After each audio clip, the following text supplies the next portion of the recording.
Good afternoon, you lovely people. Welcome back to Lily White Lane. I hope that you're all having a really good Thursday and week wherever you are in the world and whatever you are planning to get up to. If you're new here, make sure, if you haven't already, to smash that subscribe button. If you do enjoy the content, give it a rocky right hook, hit that like button as hard as you possibly can, destroy that notification bell, and once you're done abusing all the buttons on the channel, be sure to comment all of your thoughts and opinions down below. Without further ado, let's get cracking with this Newcastle versus Tottenham match preview. Why man, how we the lads? It's Newcastle versus Spurs this Sunday, 1:30 kickoff, not a 2 o'clock kickoff, 1:30 kickoff. I don't know why it's half an hour early. I mean, at first I thought, they're putting the games on a little bit earlier because it's Man United Liverpool, and you don't want fans to be pissed heading into that game. What difference is half an hour gonna make? You know what I mean? So look, I don't know the reasoning behind it. If you guys do, comment it down below because I'll be interested to know. But look, no one gives a monkey's toss about United versus Liverpool. We're here to talk about Spurs versus Newcastle, the big game of the weekend. And look, joking aside though, it is a big game. It is a big game. It's a big game for Newcastle. We've made a pretty decent start to the season. Not, an outstanding one. A good result on the opening day. Down to 10 men pretty early on. They hung on against Southampton. It doesn't matter that it's Southampton or at home, Clean sheet win down to 10 men is a good result. Against Bournemouth, wasn't the best performance when I watched that game. They started really well in the first 20 minutes, but after that, they looked really poor. They were really struggling to break down that Bournemouth defensive line. Bournemouth were getting more chances, and in my opinion, their goal should have stood Bournemouth. And I don't know how Joe Linton didn't get sent off for thinking he was in a WWE ring and pulling out like a bloody Okada Rainmaker on the Bournemouth keeper. But nevertheless, it's been a decent start to the season for Newcastle. Not a horrendous one, not a fantastic one. I think the same could be said about Spurs. Opening day against Leicester, really, really good performance. Should have won by 3 or 4. Should have been up by 3 or 4 at half time. But at the end of the day, if my aunt had a ball, she'd be my uncle. Shoulda, coulda, woulda, we weren't. We didn't take our chances.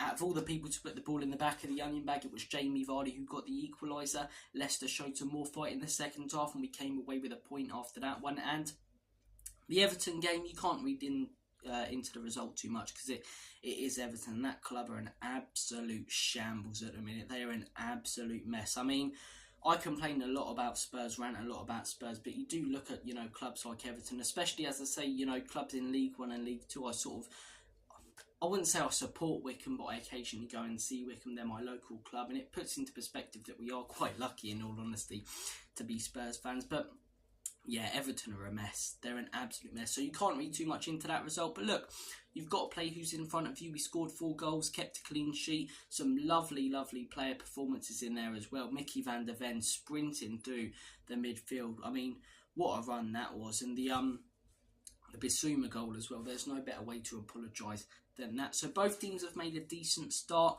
How do I think this game will go? Well, if you're going off history, there's going to be goals. There are going to be goals. In the last 5 games, Newcastle beat Spurs 4-0 last season. That was a painful one, wasn't it? Because we could see it coming away from home. We started fairly well, conceded 1, and about a minute later, we conceded another to Anthony Gordon. I mean, we got hammered in that game. We had 70% possession, but possessions means, sod all if you don't do stuff with the ball, and we weren't in that game. We really weren't. We got dominated, although we had all of the ball. As I say, Newcastle had the better chances. They were more clinical than us, and they put in a really, really good performance on that day. The game before at Spurs, 4-1 to Spurs. You can see the pattern here. Newcastle panning us at their home, us panning them at ours. 4-1 Spurs at the Tottenham Hotspur stage, and that was one of our best performances last season, in all honesty. I mean, they got the late goal, but apart from that, they didn't offer up anything. I thought Ben Davies was probably man of the match in that game. Yes, we scored 4, but as a defender, some of the clearances he made, especially that one where the ball was put into the box and Isak would have had a tap in and Ben Davies slides in brilliantly. He was fantastic in that game. I remember Richarlison, I think, bagged a couple. Sonny got a goal as well. So yeah, good day. Really, really good day, that one. Udogie as well. Game before that one, I mean, I don't really want to discuss this one, to be honest. PTSD, Newcastle 6 versus Spurs 1. Thankfully, I wasn't, well, of course I wasn't at the game. It was away in Newcastle, but I wasn't even watching the game necessarily on the telly. I was at a Spurs charity event with Gary Mabbott, Graham Robertson. It was me, my dad and my granddad. So 3 generations watching some Spurs legends. It was a good day out, to be fair. Met Graham Roberts and Gary Mabbott. But the funny thing is, we're watching this charity game, and obviously the game wasn't being shown on the telly inside the venue, and I'm just looking over at Gary Mabbott and Graham Roberts, and every single time they're picking up their phone, they're getting more and more annoyed. I remember just looking at my phone as well. It's like, yeah, 1-0, 2-0, 3-0. My dad had gone to get a burger at the start of the game. By the time he'd come back, we were 5-0 down. So, yeah, it was a rough one. It was a really, really rough one. But it could have been a lot worse. It could have been a lot worse. 5-0 down in 20 minutes. But we got that one goal up the Spurs. We drew the second half 1-1. Top performance, lads. I mean, we lost twice to them in this same season, didn't we? I forgot about this game. Spurs 1 versus Newcastle 2. This was the one where Lloris was claiming for the foul, weren't he? I believe on Joe Linton. I mean, it weren't a foul in my opinion. It was a good performance from Newcastle. Amron got a goal in that. Second half, that was especially second half Spurs, Tottenham half Spur, under Antonio Conte towards the period where he got sacked. And the game before that, the season before, Spurs 5, Newcastle 1. That was a great time watching Spurs. That end to the season where we got top 4 under Conte was fantastic. We weren't just, beating teams down the bottom half of the table. We were battering them like a haddock down your local fish and chip shop. 5-1 against Newcastle, 4-0 against Villa, 5-0 against Everton, 3-0 against Arsenal, 5-0 against Norwich. We had the 3-2 away against City. That was a great period. So, looking at history, especially recent history, the home team tends to get a win apart from one occasion in the last 5. And the home team tends to dominate and destroy the opponent. So, doesn't fill me with confidence heading to Newcastle. Obviously, our last 2 visits to St James's Park, we've conceded 10 goals and lost 10-1 on aggregate. So, again, not filled with confidence heading into this one. And I'm also not filled with confidence because I don't see what's really changed in our team compared to the end of last season when we went there. Newcastle are pretty much the same team. Obviously, they haven't, done that much business, but they've still got Isak, they've still got Gordon. Apart from Dominic Solanke, we haven't really made any signings that are going to come straight into the first team. So we're going to St James's Park with pretty much the exact same team, with pretty much the exact same tactics, with pretty much them having the exact same team, with the exact same manager, the exact same stadium. It's hard to predict something different to a similar or exact same result, eh? So, look, we'll get to my score prediction in a little while. Let's go through the predicted lineup, right? Because I'm going to go through what I think Ange will choose and then what I would personally like Ange to choose. I think Ange Postecoglou will go with Vicario in the back 4 that we've gone with in these first 2 games and that we went with for a majority of last season when they were fit. Van de Ven, Romero, Udogie and Porro. Personally, don't have a problem with that whatsoever. I think our back 4 is pretty much nailed on, and I'm pretty happy with all of those players starting in this game and going forward. The midfield, I predict that Ange Postecoglou is going to go with Maddison and Kulusevski, both playing as number 10s. Now, I thought that worked a treat against Newcastle, but personally, I wouldn't do it. Worked a treat against Everton, but personally, I wouldn't do it against Newcastle. And I'll explain why when I get onto the lineup and the players that I would pick. But I think Ange Postecoglou will go with Maddison. I think he'll go with Kulusevski. I think he'll go with Bissouma. And I think he will go with a front 3 of Heung-min Son up top, as it looks like Solanke may not be fit and ready for this game. He wasn't in the training video. I believe he will go with Odobert on the left wing, which, as I say, I don't have a problem with if Solanke isn't fit. I quite like Odobert and I'd much rather have him than Timo Werner. And on the right wing, I believe he will go with Brennan Johnson, which I will not be a happy sausage about. Brennan Johnson, BJ Blowjob himself, he's not great, is he? He's really not great. He's great coming off the bench, of course he is, because everyone else is knackered and he comes on with 20 minutes to go against bottom half of the table and starts building up his stats. Whenever he's starting against the top side, or even coming on against the top side, there's a complete difference in class and quality between him and the opposition. But look, that's the lineup I think Andrew will go with. The lineup I would go with, same back 4, always the same as Gervais said to Big Keith. Always the same options, always the same back 4 and Vicario. Midfield 3, I think playing Maddison, Kulusevski and Bissouma against Newcastle would be suicidal. I would personally, in this game, go with Bissouma, Sarr and Kulusevski. I would personally go with Bissouma, Archie Gray, Maddison. I would go with 1 box-to-box, 1 more defensive midfielder, someone who can play in that number 6 role, and 1 attacking mid. Because if you are playing Maddison and Kulusevski technically as number 10s and you're inverting your fullbacks, you are playing for a majority of the game with 4 number 10s. Now, against bottom half of the table teams, we saw it against Everton, it worked a treat. And I think it will work a treat against bottom half of the table teams as the season goes on, because we can really exploit them, open them up, a lot more creativity coming from us. But doing it against top teams, in my opinion, would be a little bit thick. It would be a little bit thick to do it in this game and against Arsenal, because when you're playing those 4 number 10s, you've got no wing backs, you've got Romero who almost comes into the midfield and steps up as a DM. You were going to have 1 or 2 players defensively back for the entire game. We know how high of a line we play anyway. 1 or 2 defenders back covering for the entire game. Sometimes 1 in Mickey van der Ven. I know he's quick and good, but bloody hell. And if we play that way, I can see them doing the exact same thing they did to us last season. Anthony Gordon, Isak, opening us up, as I say, at ease. Like a hot knife going through butter. Because Mickey van der Ven, it's 2-on-1 constantly.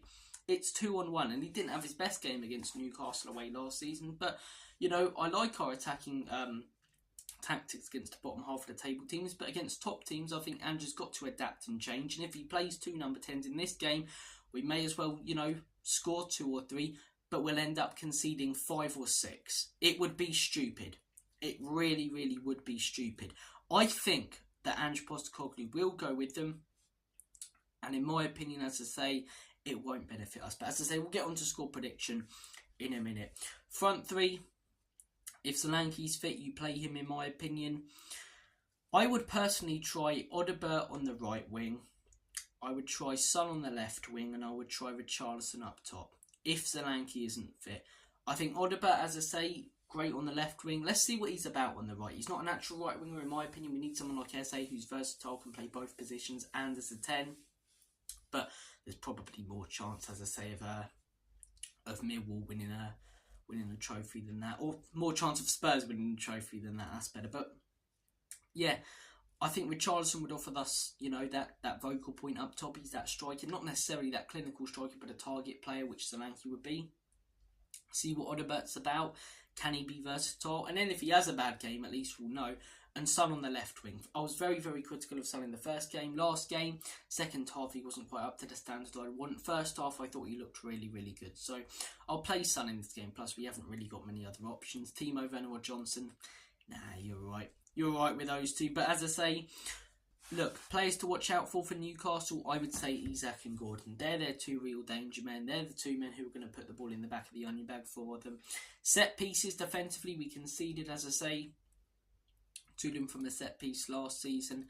Let's not let it happen again. They've got some big old boys in there. You know, Dan Burn. They've got Joe Linton, who's a massive bloke in the midfield.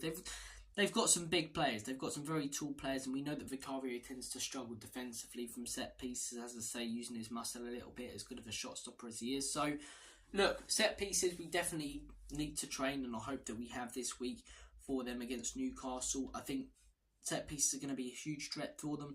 I think the counter-attack from Isak and Gordon will be their biggest threat, though. If we play 1 player at the back, 1 or 2 players at the back with a 4 number 10s technically for a majority of the game, I think we go on to lose this game 4 or 5-2.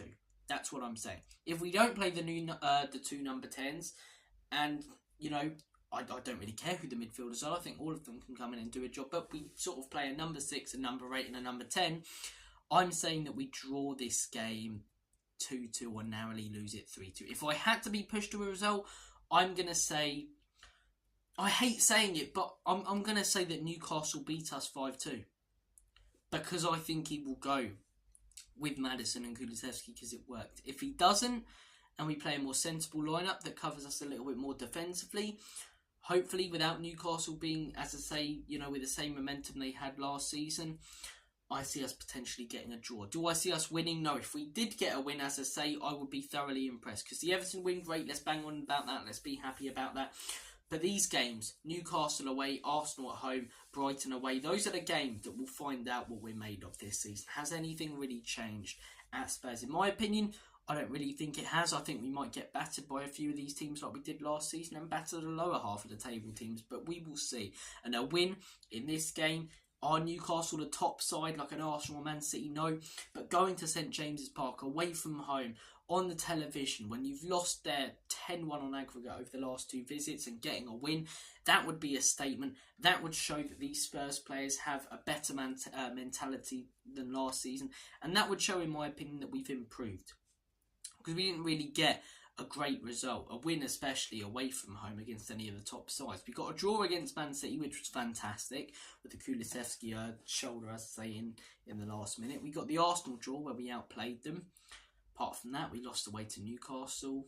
You know, I'm trying to think of other teams. Man United, we got a draw. To be fair, we got draws, but we didn't necessarily beat many of the top sides home or away. So getting a result, a win against Newcastle would be fantastic. A draw, I would take it all day long right now, but I think he'll go with the 2 number 10s, technically 4 with the inverted fullbacks. I think it will leave us with a complete lack of cover at the back. It will open up the pitch for players like Isaac Gordon, even, you know, your Joe Willocks, to really exploit the space, and I see us conceding a fair few, also scoring a couple. So I'm going with 5-2, could be 4-2, could be 3-1. I'm saying that Newcastle win the game though, by scoring 3 or more goals. So, guys, comment your score prediction down below. What do you think about this game? Recent record, does it play a part? Our recent record, especially at St James's Park. Who do you think their danger men are? What would your lineup be? What do you think Ange will go with? All of that good malarkey down below. Thank you guys for watching this video. Take care of yourselves. Have a great... I went all Northern. Have a great day. I went on Tom Aspinall, John Jones. John Jones, I'm going to beat John Jones. Get Stipe out there. What would it take? Don't know why I went all Tom Aspinall and Northern, but nevertheless, guys, all the best. Have a good one. And as always, in Big Ange we trust. Enoch can leave you out. Come on, you Spurs.